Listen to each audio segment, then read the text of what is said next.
Good morning বন্ধুরা। ঘুম থেকে উঠেছি, এখন কটা বাজে তাই মনে হয় 6:40 বাজে। কাজ নেই, কালকে রাতে প্রায় 12টা-1টা নাগাদ ঘুমিয়েছি।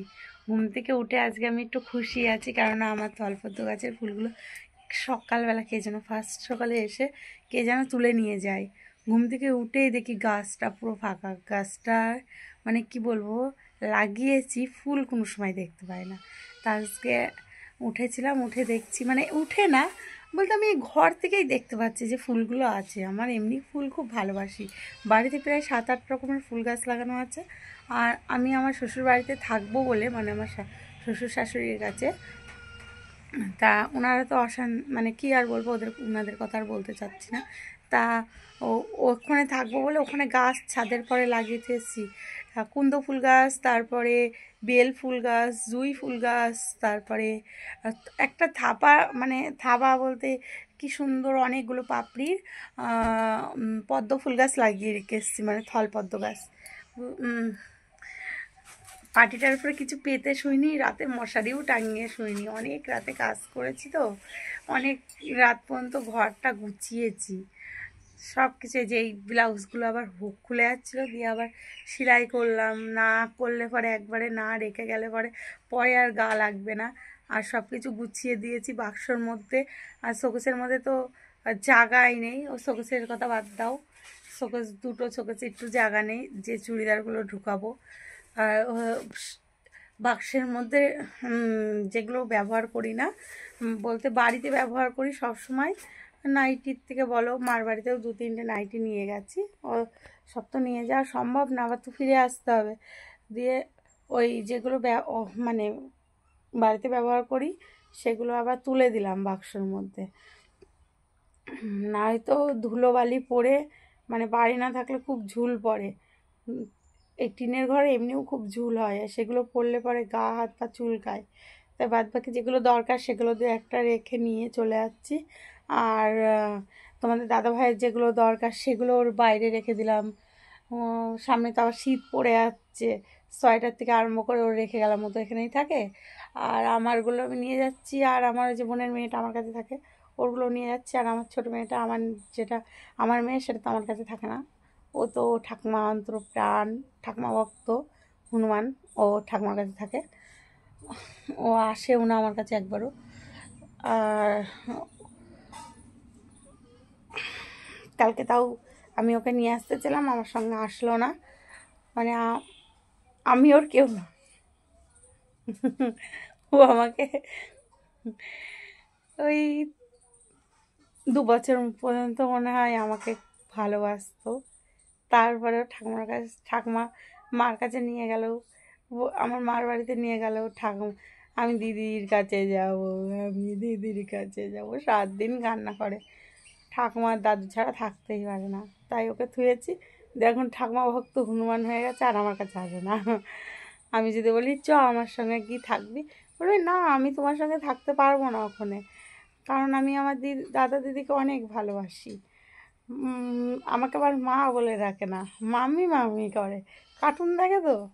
দিয়ে বলবে আমার মাম্মির থেকেও আমি দাদা দিদিকে বেশি ভালোবাসি।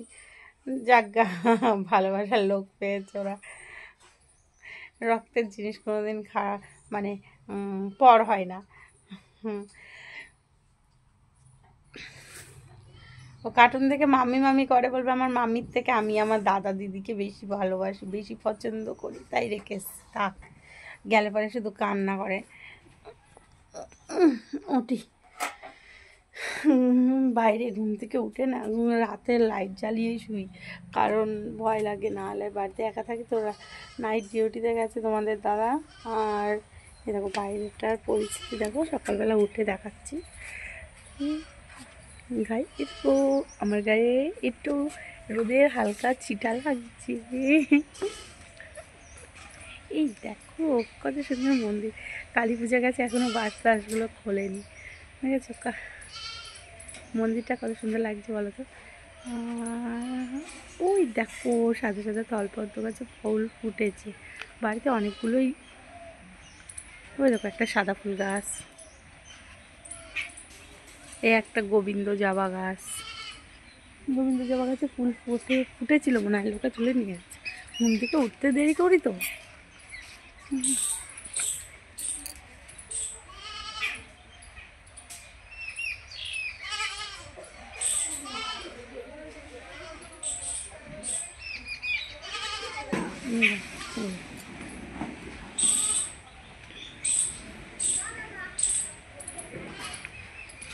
চলে যাওয়ার কথা ছিল আজকে মায়ের বাড়িতে, কিন্তু আজকে যাব না।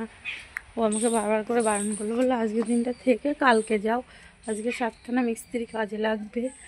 তো আমার তো কোনো কাজ নেই, দিয়ে আমি বলছি যে কাজ নেই না, কাজ বাড়িতে আছে। আর আমাকে বললো তুমি থেকে যাও, দিয়ে আমি আর কি বলবো, মুখের পরে না করতে পারলাম না, বললাম ঠিক আছে থাকবো। কিন্তু রাতে আমার থাকতে এই বাড়িটা ভালোই ভয় লাগে, প্রচুর ভয় লাগে। ওরে বাবা, রাতে আমি ঘুমাই না। মানে মেয়েরা যদি কাছে না থাকে তাহলে ভয় লাগে, মেয়েরা কাছে থাকলে তোমরা আবার বলবা যে এত বছর নাইট ডিউটি কাটাচ্ছ, তাহলে কি করে যে আজকে বলছো ভয় লাগছে। কিন্তু সেরম না, আমার মেয়ে মানে বোনের মেয়েটা আমার কাছে থাকে, ও থাকলে আমার ভয় লাগে না। ও তো একটু বড়ও হয়েছে, ধরো 6 বছর চলছে, মানে ভালোই একটু বড় হয়েছে।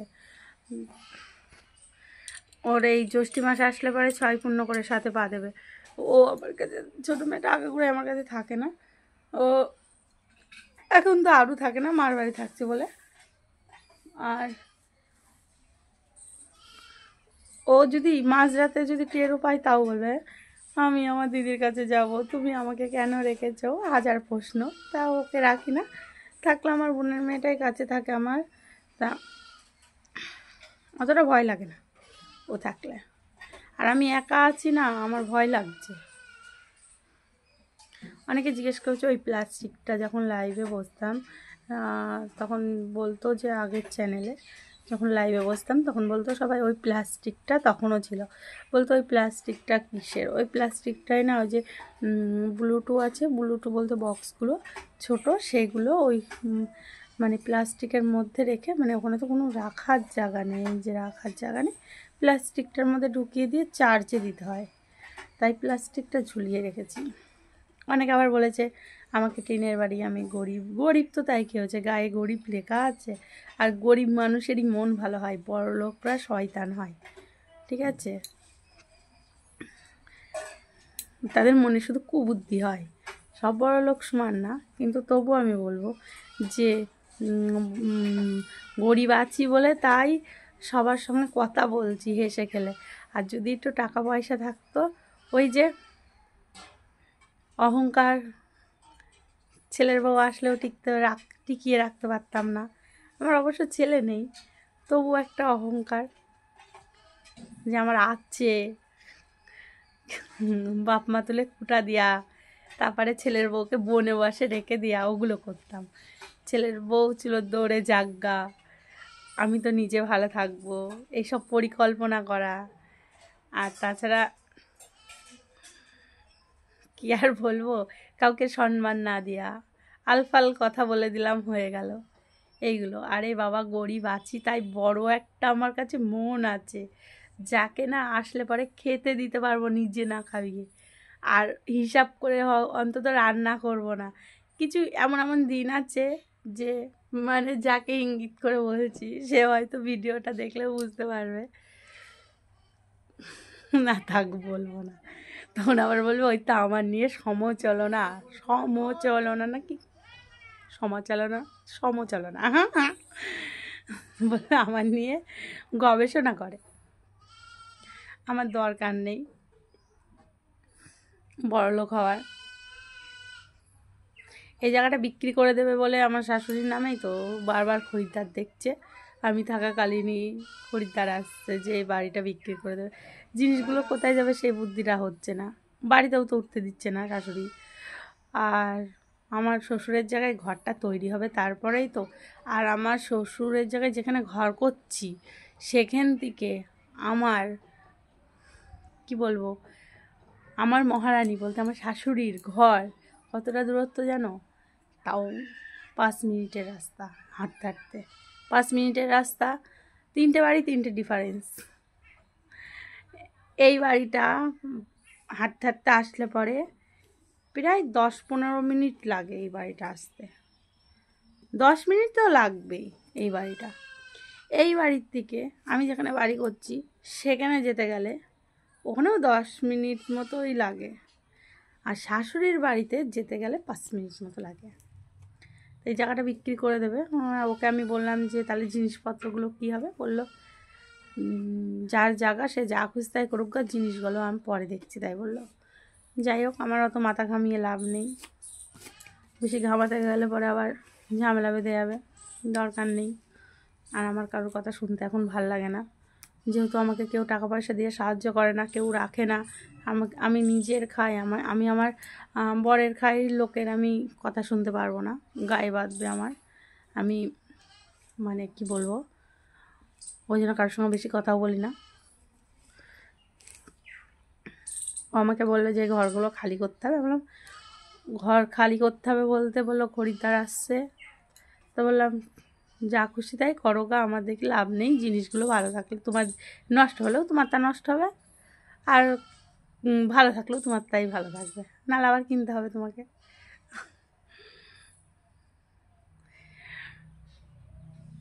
কালকে অনেক রাত পর্যন্ত এই ব্লাউজগুলো সেলাই করেছি। উপরের ফ্যানটা নষ্ট হয়ে গেছে, নিচে টেবিল ফ্যানটা চালালে পরে গ গ করে আওয়াজ হয়, মনে হয় ভূতে ধরেছে।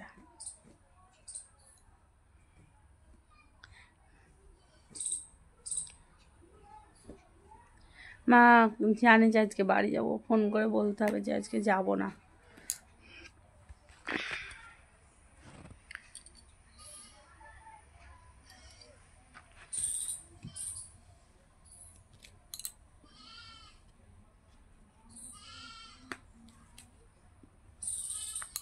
টাটা, সবাই ভালো থেকো। প্লিজ এই বোনটিকে সাপোর্ট করো, যাদের মনে হবে যে আমি বোন বোন বলে মানে সাপোর্ট করো, যাদের মনে হবে আমি দিদি তারা দিদি মনে করে সাপোর্ট করো। প্লিজ তোমরা একটু সাপোর্ট করো, তোমাদের সাপোর্ট সত্যি আমার খুব প্রয়োজন। সবাই তো দেখি যে ভিডিও করে আগিয়ে যায়, আমি তো কোনো কিছুই হচ্ছে না, মানে কোনো গুণটাই মানে নেই। ভিডিও তো দূরে থাক, কেন যে ভিডিওগুলোই ভিউ ওঠে না কে জানে, ভগবানই জানে, আল্লাহ জানে, ঈশ্বরই জানে। সব এক করে থেকে ভগবানগুলোকে ডেকে নিলাম। আগে তো ভগবান বিশ্বাস করতাম না না, এখনও খুব একটা মানে ইন্টারেস্টিং না। মন্ত্রটা নিয়েছি, নিতে হয়, মন্ত্রটা নিয়েছি। এখন ঠাকুর দেবতা কীরকম হয়ে গেছে, ঠাকুর দেবতাও ঘুষখোর হয়ে গেছে, যারা মন্দামিটাই দিতে পারে তাদের দিকে, আর আমি নকুল দাঁড়া দিদি না, তাই আমার দিকে ভগবান চাই না। টাটা, সবাই ভালো থেকো।